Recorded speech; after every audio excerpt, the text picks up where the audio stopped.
Come with me as I make a dairy-free creme brulee. First, let's grab our ingredients: vanilla, sugar, coconut cream. You're gonna need ramekins, a measuring cup, spatula, bowl, and a cake pan, or any pan with deeper edges. All right, let's get that coconut cream out of the can. Now make sure when you're getting your coconut cream that you're getting the coconut cream in a can.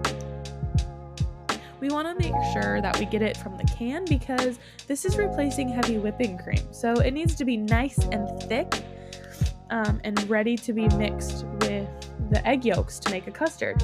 Forgot the eggs, there they are.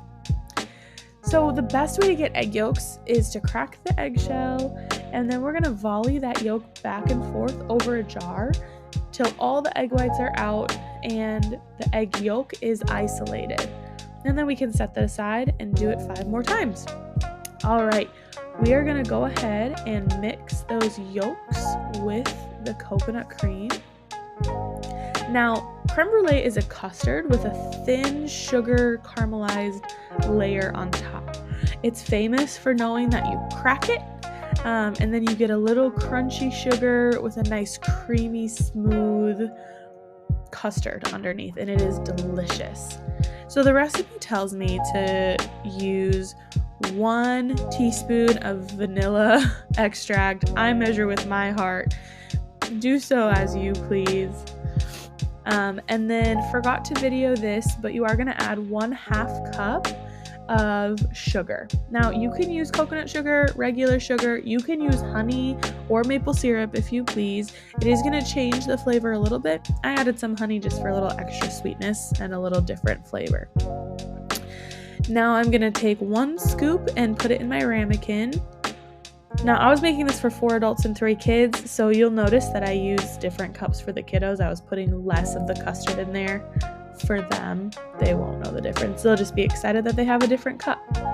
We're going to take some boiling hot water and pour it into this cake pan. Now you want the hot water to come about halfway up each ramekin. That boiling water is going to help the custard cook thoroughly. It's not going to crack. It's going to cook nice and all the way through. Then we're going to pop that in the oven at 325 for about 45 minutes. Now, I took a coffee break with my husband while I was waiting and did some work. But before those custards were done being set, I did grab some berries, threw them in a pan about 1/2 cup with some honey, and cooked them down so that they were nice and juicy and mushy. I also set some berries aside to thaw so that I could top these creme brulee with the berries afterwards. Now, I'm gonna be honest, I totally forgot the berries when I brought this creme brulee to our destination. So at the end, you'll see me enjoying a bite without any berries, and I'm so bummed about it. But everything has a silver lining, and now I have a reason to make waffles in the morning. So I will be doing that. Anyways, we are gonna mix that up. Now, I did just check on that creme brulee. You want to make sure that it's jiggly in the middle, but not liquidy. So once it's jiggly, but still feeling stiff, that's when you know it's done. And I should have done a better job at showing you that jiggle in this shot, and I totally didn't, and that's my bad. The best part is grabbing that sugar, putting it on the top, and crisping it up. Now, I used coconut sugar, and unfortunately, it didn't caramelize the way I wanted it to. So I would recommend using a raw sugar or just regular sugar for this. It'll caramelize much better, and you're gonna get that crack of a creme brulee. Now, if you don't have a torch like this one, you can throw these ramekins in the oven and put it on broil.